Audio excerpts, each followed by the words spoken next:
Hey guys, welcome back to Rise Camera Action. I'm your host as always, Geoff Gaudet. I'm actually joined with a special guest today and another video interview. Please introduce yourself. My name's Marcus Ryan from Australia.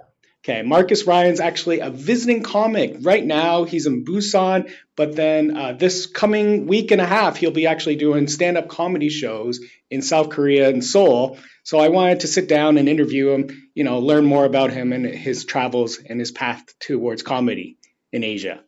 So can you give a deeper introduction about yourself? Yeah, first of all, I just flew in this morning from Thailand, so I'm rocking the elephant shirt as we all should when we go to these countries. So yeah, he was just mentioning before the interview started that we should have collaborated more on our wardrobe. I know. I even had I was in Japan. I had the rice hat. I'm really ticking all the boxes of being a tourist at the moment, but. Yeah, mate, I've just come to South Korea for the first time. I'm very excited to be doing some shows here, and this will be my first time here.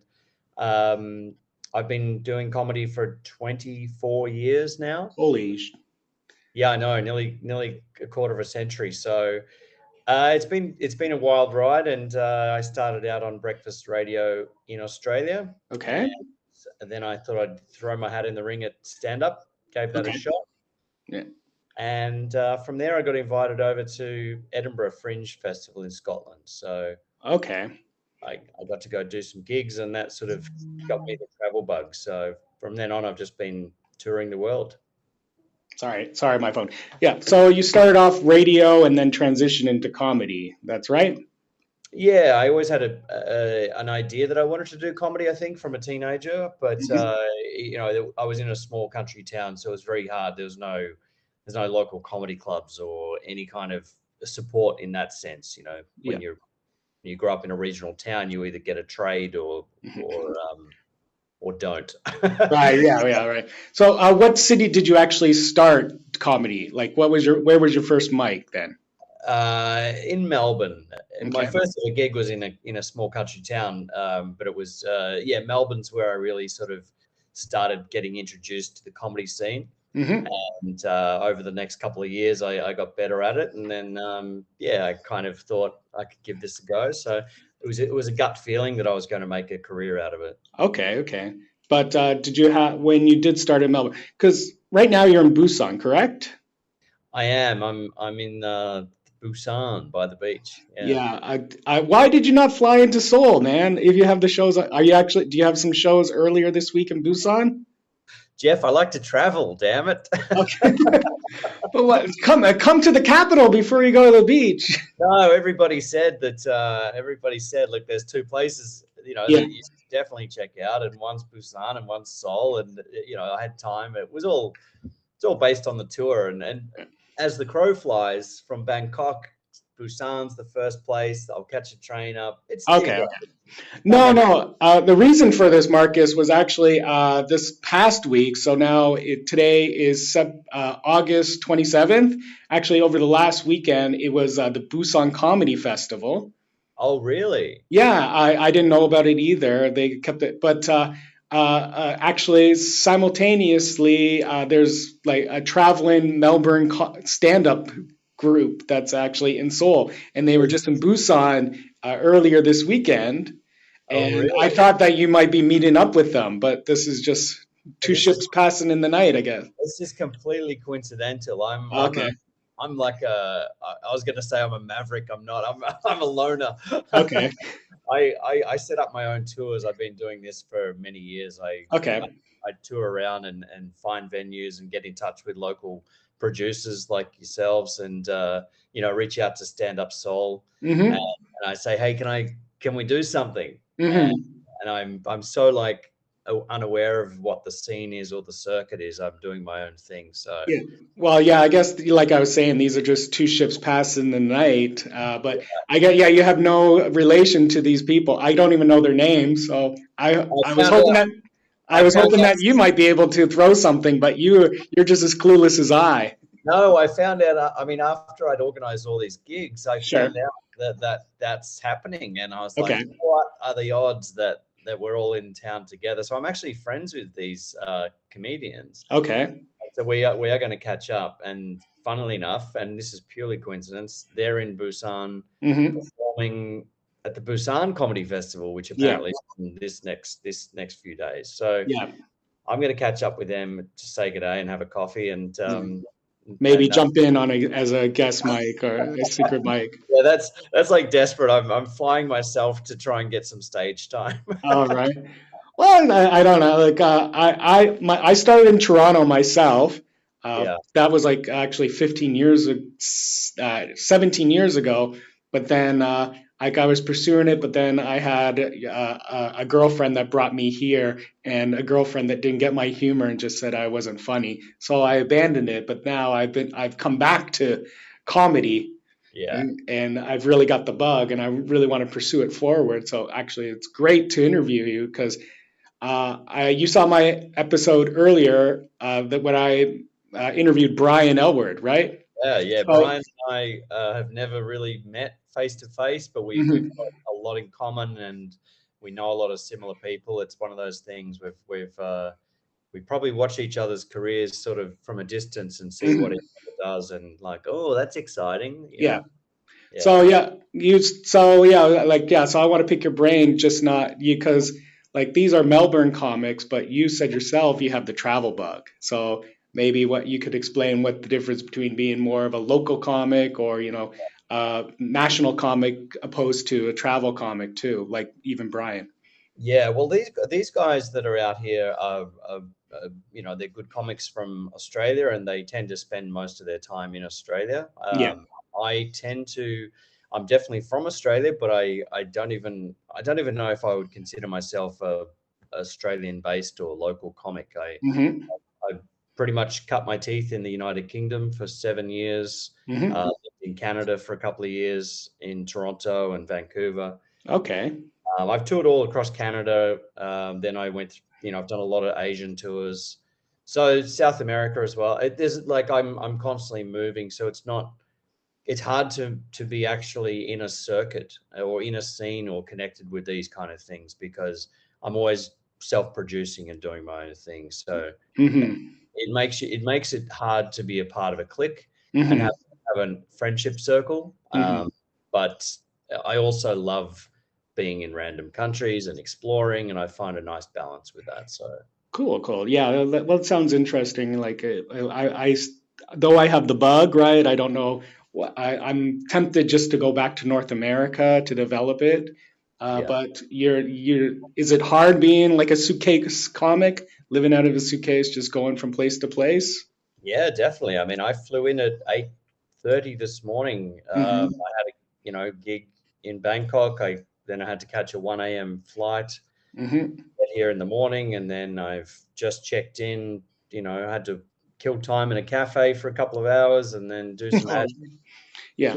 You're always finding Wi-Fi, and you're finding somewhere to get your phone charged, or working out new bus timetables or taxis and transport apps and things like that. So it's constant change of time zone, accommodation, flights, as well as promoting yourself, and then trying to eat and sleep and all the rest of it.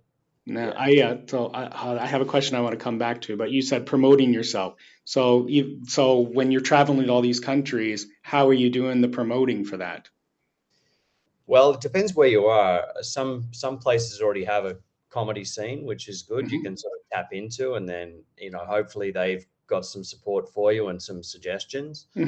Other places, I did a tour through South America, Central South America, for about a year and a half. Yeah.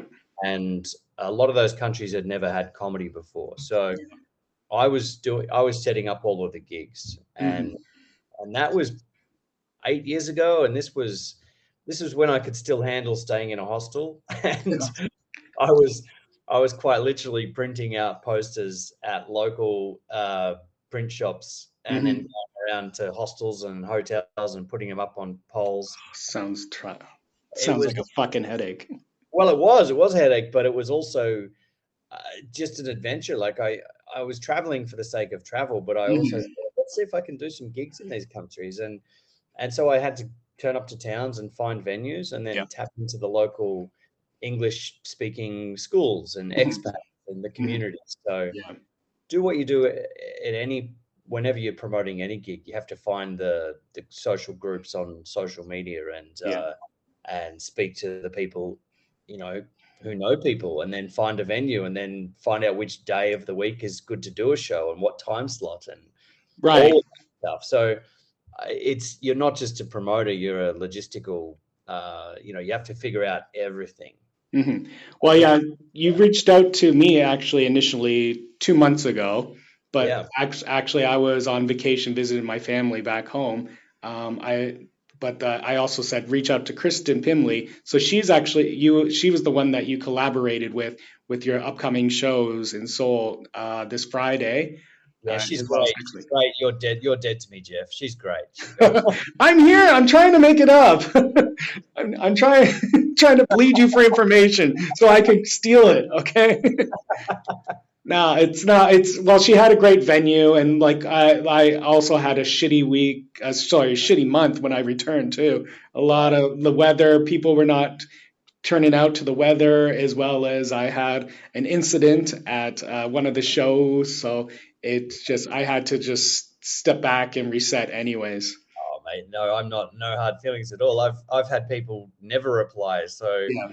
sometimes you reach out, and I've Right. even had promoters who I've got in touch with, and I've said, hey, and this is just a genuine thing. I genuinely just come see a new country, Yeah. travel, get to know the local scene, or even just be a tourist. Yeah. Say, hey, I'd like to do a show while I'm in town. That'd Hmm. be fun. And no expectations, certainly Yeah. not trying to step on anyone's toes. And I've had people in different countries I will not name who've said, no, I don't want you coming here. I think I won't be happy if you come here. Yeah. And these are people who think I'm coming to try and set up a venue and Steel, run my own Steelers.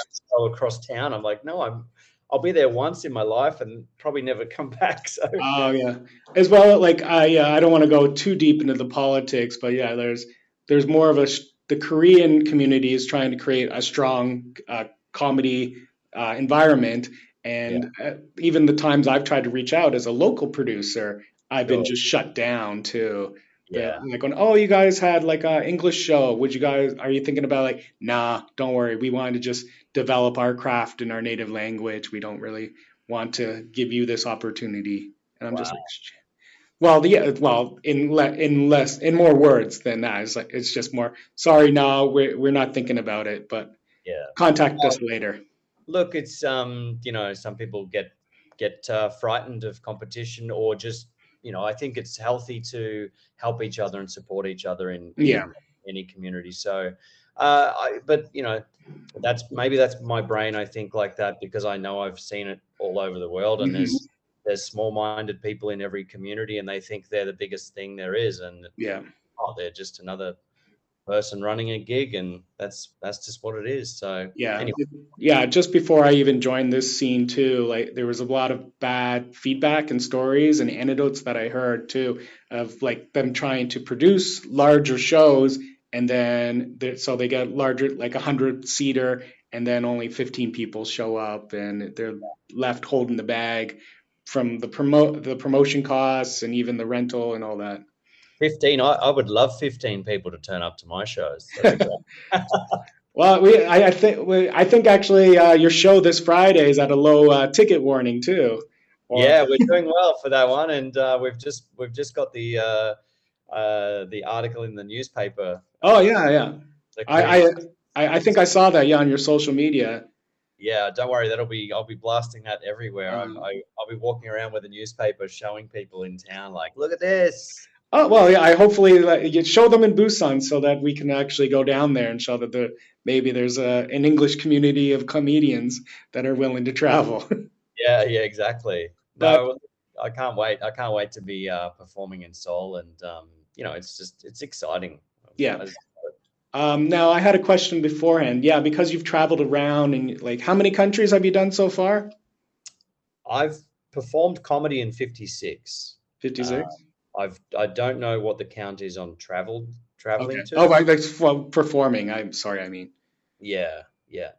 And when you're going to each country too, is there like, because there's a different style of humor, and like, so you've witnessed and you've experienced the whole spectrum of styles of comedy. What did you enjoy, or where did you struggle? Uh, I, th- I mean, I've struggled in English-speaking countries more Yeah. than I have in non-English-speaking countries. That's because the crowds are probably more switched on, and I've Hmm. and probably in my early days as well, because most of my starting out was all obviously English-speaking countries. So, I wasn't as good as I am now, and your Hmm. audiences let you know about it. So if you're having a bad gig, especially in the United Kingdom, they are very smart, savvy comedy crowds, Right. and Yeah. you get up there with some really weak material, or a premise that's not strong, they'll let you know about it. So it's a good place to work out, but Hmm. it's also a hard place to just sail through, because you've really got to get good quick, and that's what it does to you. So that's Yeah, great. there is like the difference between like the American style versus the British style. Like the British style, sorry, the American style is more off the cuff and interacting with the audience, but the British style is more rehearsed, wordplay, and it's very structured in it. And even like did you do Edinburgh Festival? I've done the Edinburgh Festival 9 times maybe. Nine So yeah, times? Yeah, yeah, it's like 30 days, can take what I've heard just back to back. yeah. I do. I mean, it goes for 25 days. You do it 25 days in a row, and Hmm. most years in the last 5 times I've done it, I would do two different 1 hour shows, completely different material, and then you do guest spots, and you run around Hmm. town, and you're up all night, you're up early, you're trying to eat healthy, you're trying not to, and it's physically draining. I mean, you'll Yeah. do 6 to 10 shows a day, Oh, geez. Okay. from midday right through till 2 in the morning. That almost sounds like the nightmares you hear about doing cruise ship comedy. No, no, totally different experience. Cruise ships, you'd be on a cruise for a week, and you do Yeah. half-hour shows. Half Like, an hour shows 7 times a day. not even that. No, no, nowhere near it. Edinburgh is a mentally, physically far more draining experience for sure. Okay. Oh, Because wow. you're piling on the drinks and the socials and the Hmm. networking. Hmm. It's a very grueling time, and a roller coaster of emotions as Okay. well. A cruise ship would be luxury in comparison. Really? Oh, for sure, for sure. Well, why don't you try that? I Oh, have. really? Oh, I've done it all, Jeff. Oh, geez. 24 years. Geez. I'm just dipping my toe in it, but you're the bottom part of the iceberg. I did a cruise ship in New Zealand, and Hmm. I don't know if you know anything about the cruise ship gigs, but you're not allowed to. It's very contractual, Yeah. so that's why it's a bit more strict than doing a comedy club or doing a festival, because you're your own boss otherwise. Yeah. But on a cruise ship, the passengers all have a say. They all Hmm. have report cards, and they can sort of get back to the cruise director on Okay. staff, and they report back, and it's all very like, I give, oh, this is bad service. Or so as a comedian, you have to be on your best behavior as well, Hmm. on stage and off stage. You're Okay. representing the ship, and essentially you are the face of whatever, right? And I didn't realize that applies if you're off stage. I thought it was just Hmm. performing. So I thought, they say, oh, don't be rude, don't be, whatever, aggressive or racist, all that stuff that you normally would not be anyway for a comic on stage. But um, anyway, I said, and they do this thing where you get 3 strikes and you could be off the ship, Yeah. something like. Yeah, I'm just imagining it now. You like now if I was there, just bombing and not giving a hoot about it, and having like audience members just starting to walk audience members. You're still on a ship, and you're Yeah, probably you're trapped with these people that you might have said some rude, yeah. awful things to, and now that you just have to make eye contact with them for 7 more days as you're Well, crossing class in the that's stairwell. That's exactly it, right? You're stuck on a ship with these people for 6 days or whatever, however long it is, and if you have a good gig, that's kind of good because people know you.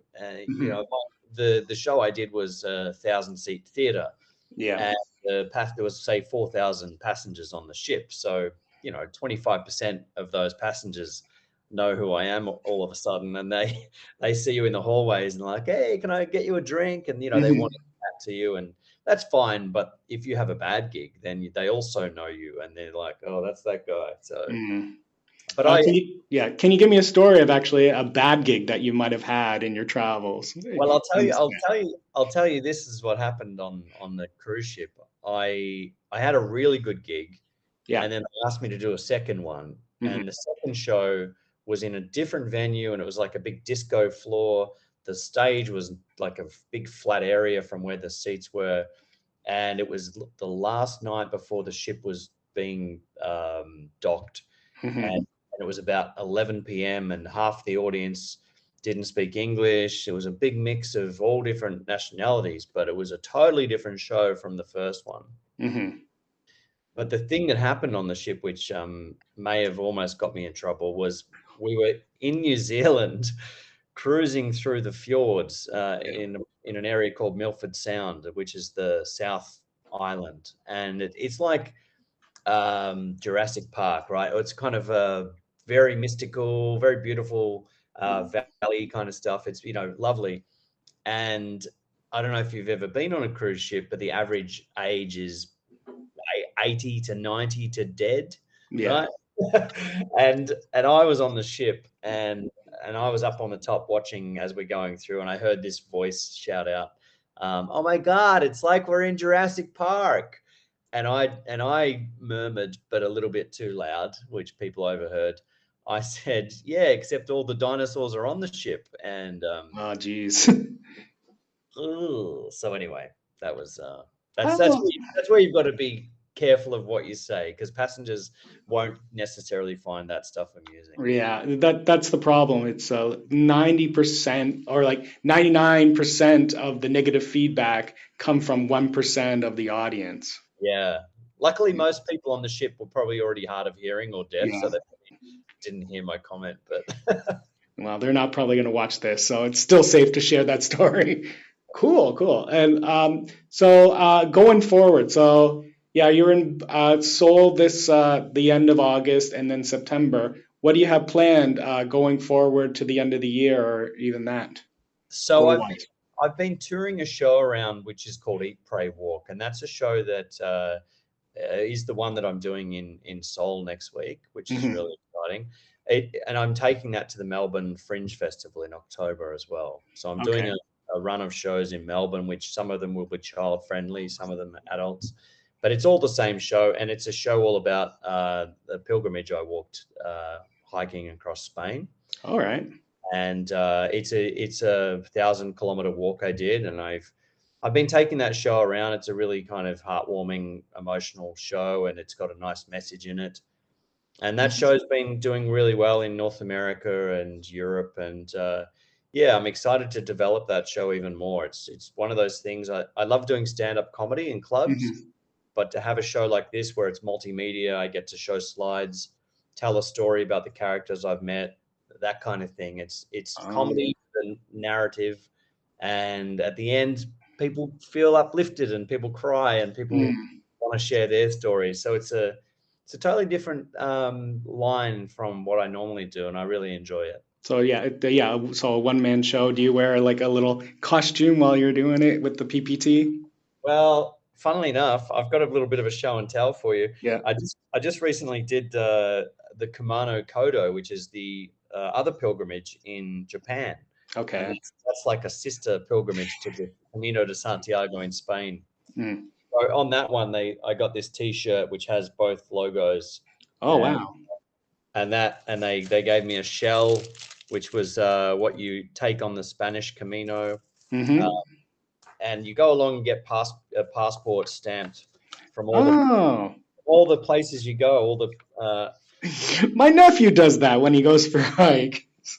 And this was the original Camino hat from Spain. So I've I've got a little bit of a character I put on, but I also involve other characters, the ones I meet on the walk. But it's more of a it's a comedy storytelling show, and yeah, it's been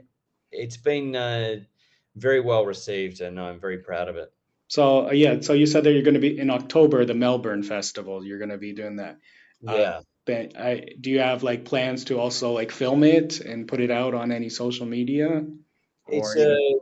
I I don't want to talk too much about it, but I did Okay. get seen in at the Edinburgh Fringe Festival last year. Okay. And when I say I don't want to talk about it too much, I don't want to get my own hopes up. Okay. But I had a lot of interest from a TV network in the United Kingdom Okay. Cool. Yeah. who really loved the show and wanted to develop it into a TV series. Yeah. So it's one of those things where you don't want to get ahead of yourself and go, well, I'm going to be on the because Well, yeah. Well, actually, let's promote a little bit of that. So, like, is there a website for it? just on my website, Okay. it's So, marcusryan.com. Marcus Ryan. So, yeah, the link will be down below for all his info. Yeah. Yeah, so you could check it out when his next shows are, when he's outside of Seoul or when he's inside Seoul this next coming week. But then what Marcus is doing in the next few months too.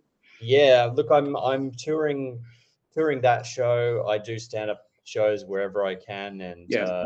I try and produce different events as well. And but it's just that cycle of being a comic on the road. You pick Yeah. up skills wherever you go, and then sometimes you want to go somewhere new. So look, I'll be looking to go to another new country soon. Yeah, yeah. Well, yeah, like what we started the interview because you're just coincidentally in the same country as a few of your Melbourne comedian friends. But yeah, because of the life that you live as a traveling comedian, you mostly focus on like one man type of storytelling shows, right?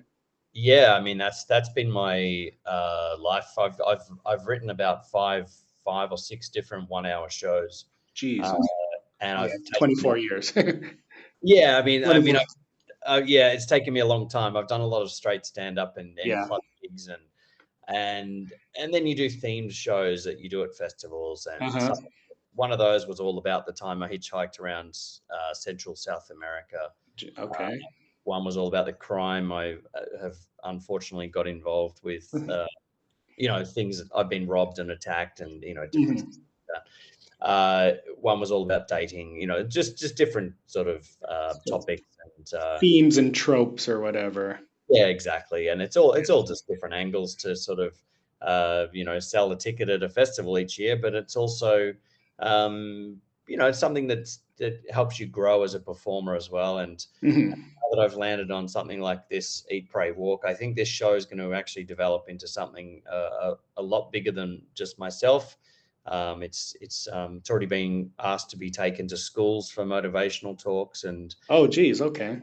yeah, so I'm very excited for what it can do, and hopefully people can get a lot out of it. So it's Hmm. something I love people to watch my stand up, but I also really want people to come and check out this kind of show. Yeah, just a thought that came. So you said that your Eat, Pray, Walk is going to be taken to schools as motivational stuff. So this is more of like a clean material kind of show, correct? Definitely, definitely. Yeah, I've done this show for all ages, and Hmm. there's certain messages in there that maybe young kids wouldn't get, but it's certainly it's not swearing, it's not straight stand up. Hmm. It's interactive as far as the multimedia goes, and it's not one of those hey, where are you from, what do you do. I'm not Hmm. up there just telling jokes.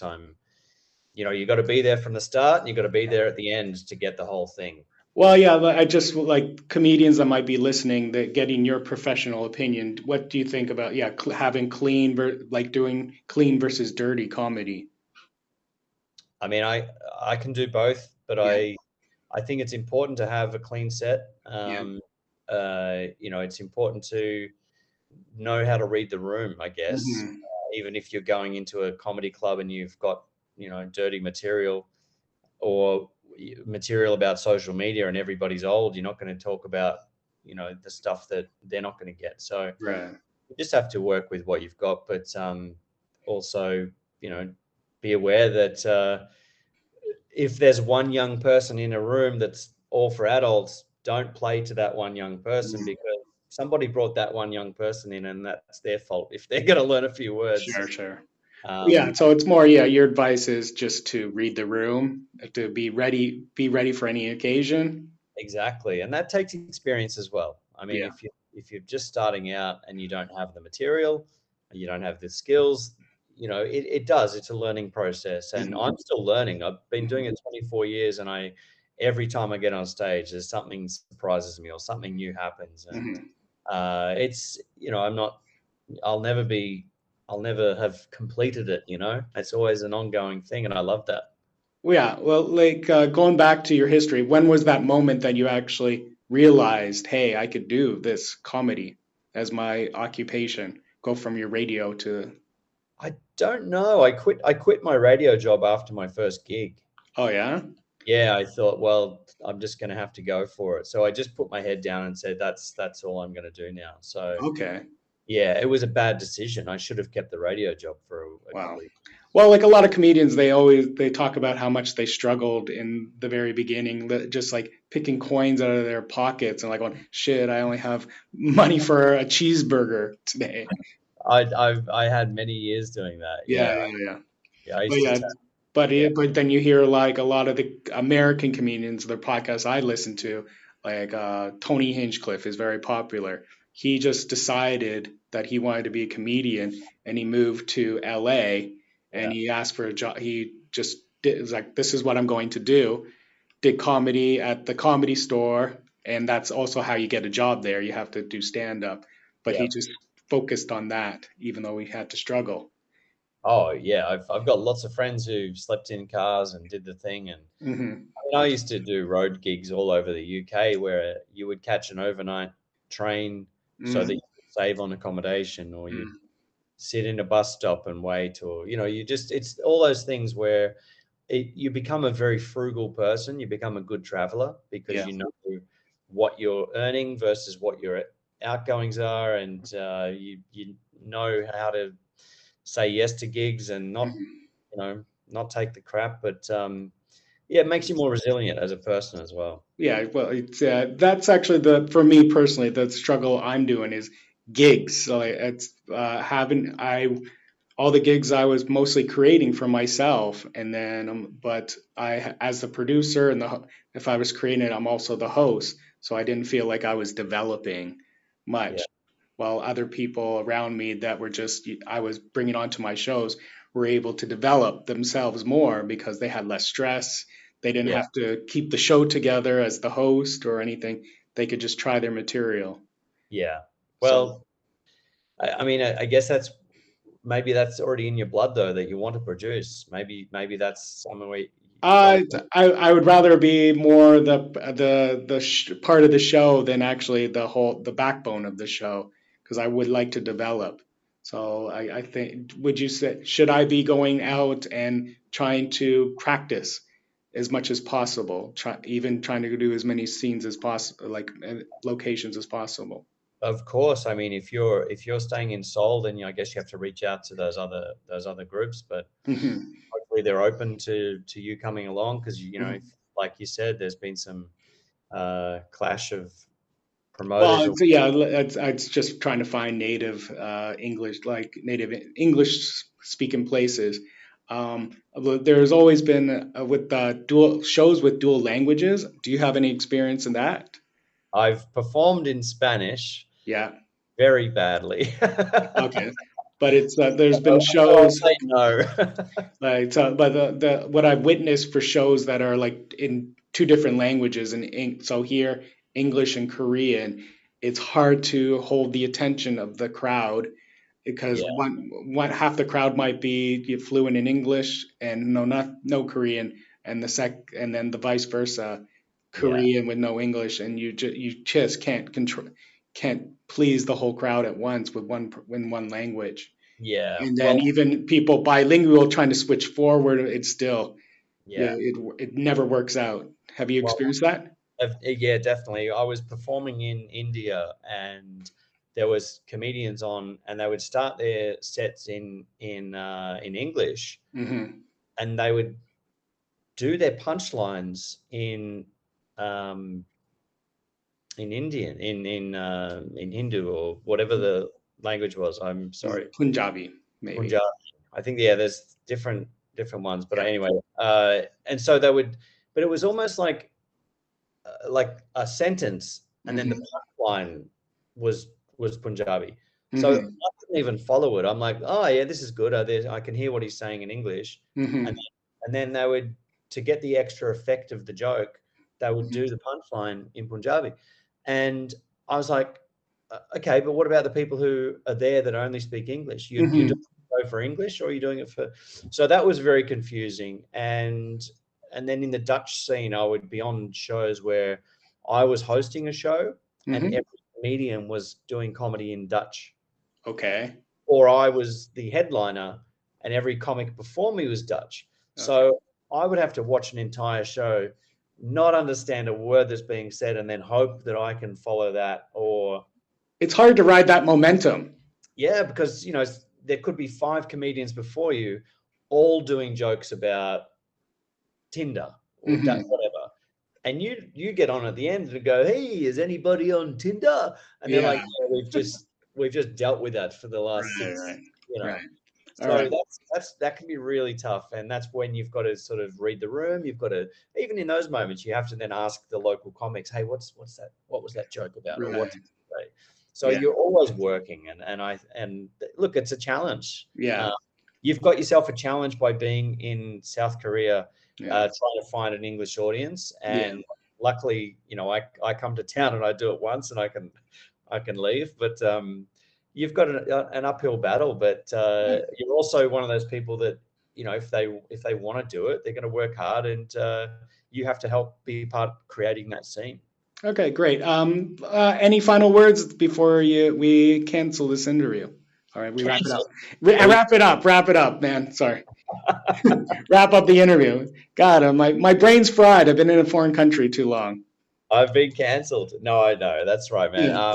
Look, I'm just happy to be here, and that's it, mate. I'm living life, and I'm excited to experience offstage what South Korea has to offer as well. Great. Just finally, just wrapping it up. Your social media, your handles, your websites.